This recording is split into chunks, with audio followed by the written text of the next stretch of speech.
কি ব্যাপার আজকে গেরুয়া পোশাকে কেন? আজকে আমরা স্বামীজির প্রতিষ্ঠিত জায়গায় তাই জন্য একটু গেরুয়া বস্ত্র। হ্যাঁ, আজকে আমরা এসেছি বেলুড় মঠে। আচ্ছা, তুমি কি জানো স্বামীজি কেন গেরুয়া বস্ত্র করতেন? গেরুয়া ত্যাগের প্রতীক, আর স্বামীজি তো সংসার ধর্ম ত্যাগ করেই তিনি সন্ন্যাস ধর্ম গ্রহণ করেন। হ্যাঁ, তাহলে চলো আমরা বেলুড় মঠের দিকেই যাই। চলো, লেটস গো।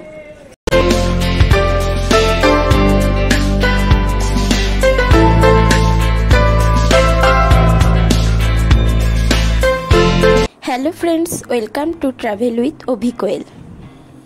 আমরা এক সানডে বেলুড় মঠ যাওয়ার উদ্দেশ্যে বেরিয়ে পড়েছিলাম। আমরা বেলুড় মঠ যাওয়ার জন্য বেলঘড়িয়ার নিমতা থেকে ম্যাজিক বুক করেছিলাম। ম্যাজিকে 30 টাকা করে ভাড়া নেয় বেলুড় মঠ যাওয়ার জন্য।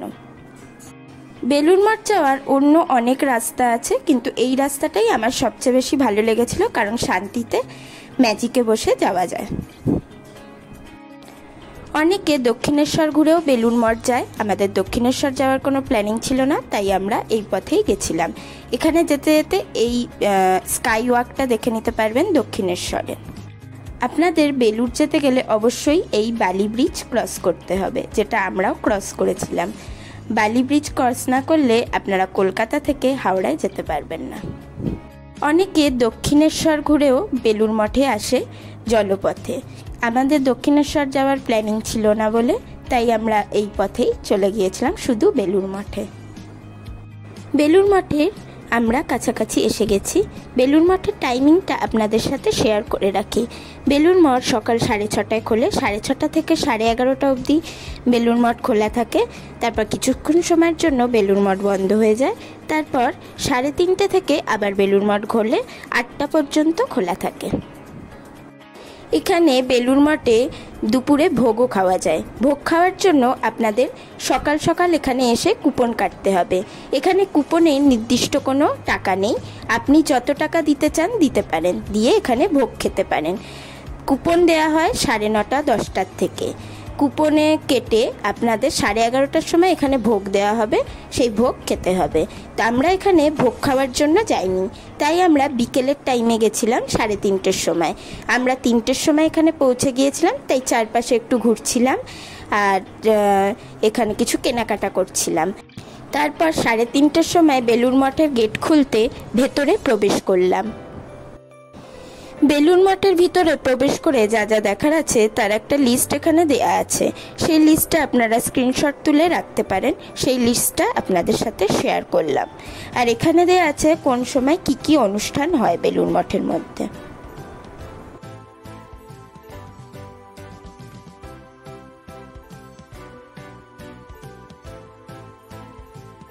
আমরা সবাই জানি বেলুড় মঠ শ্রী রামকৃষ্ণ পরমহংসদেবের প্রধান শিষ্য স্বামী বিবেকানন্দের তৈরি। এটি হলো মিশন ও মঠের প্রধান কার্যালয়। এটি হাওড়া শহরের হুগলি নদীর পশ্চিম পাড়ে অবস্থিত বেলুড় মঠ। বেলুড় মঠ হলো হিন্দু, মুসলিম, খ্রিস্টান, বৌদ্ধ স্থাপত্যের একটি প্রধান নিদর্শন।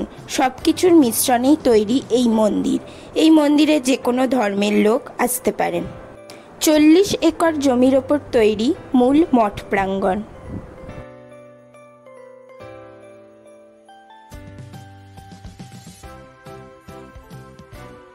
মঠে প্রবেশ করার মুখেই এখানে কিছু মহাপুরুষদের ছবি লাগানো আছে। আর এখানে সব কিছু দেখতে গেলে আপনাদের এখানেই চলে আসতে হবে, কারণ এর ভিতরে কোনো রকম ফটো ভিডিও কিছু করা যায় না। চলুন এবার ভেতরে প্রবেশ করা যাক।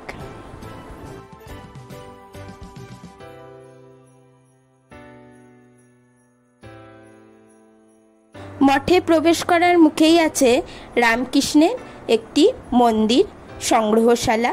এই মন্দিরের ভিতরেও কোনো তো ফটো ভিডিও করা যায়নি, তাই শুধু মন্দিরের বাইরেটুকুই আপনাদের দেখাতে পারছি।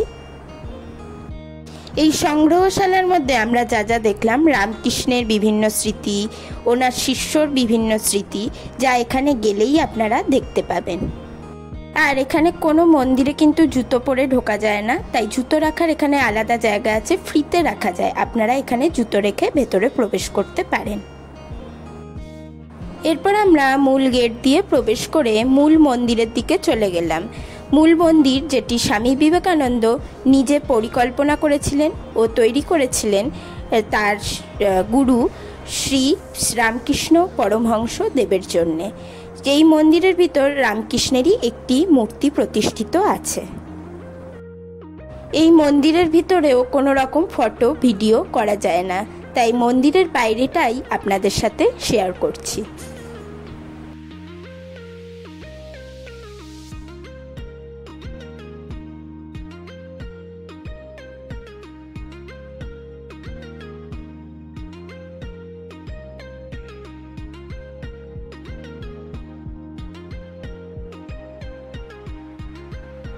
এই মন্দিরের নকশা তৈরি করেছিলেন স্বামী বিজ্ঞানানন্দ, যিনিও ছিলেন রামকৃষ্ণের একজন শিষ্য।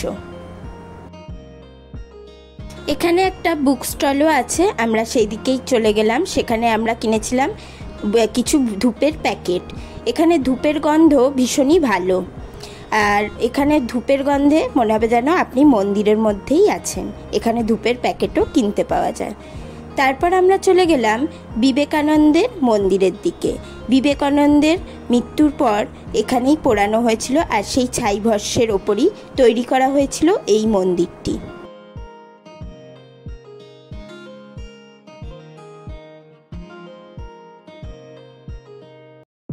বেলুড় মঠে এই ঘাটটা বসে থাকার জন্য খুবই সুন্দর একটি জায়গা। বিকেলের দিকে আপনি এখানে বসেও সময় কাটাতে পারেন।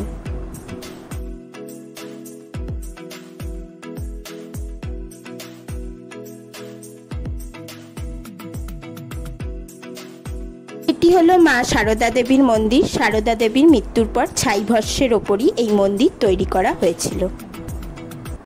এটি হলো স্বামী বিবেকানন্দের আম গাছ। এই আম গাছের নিচে বসেই উনি ধ্যানে মগ্ন হতেন।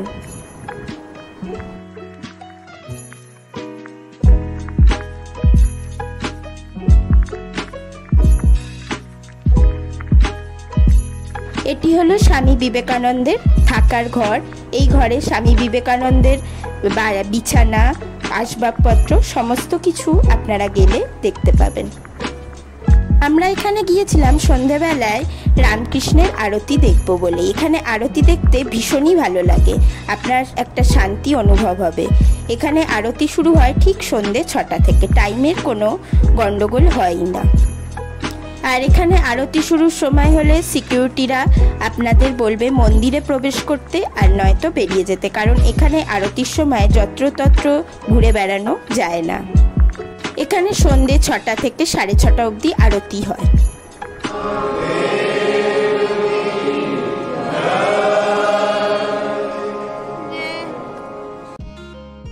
সত্যি আরতি দেখার পর যেন মনটা খুব ভালো হয়ে গেল, একটা যেন স্ট্রেস কেটে গেল।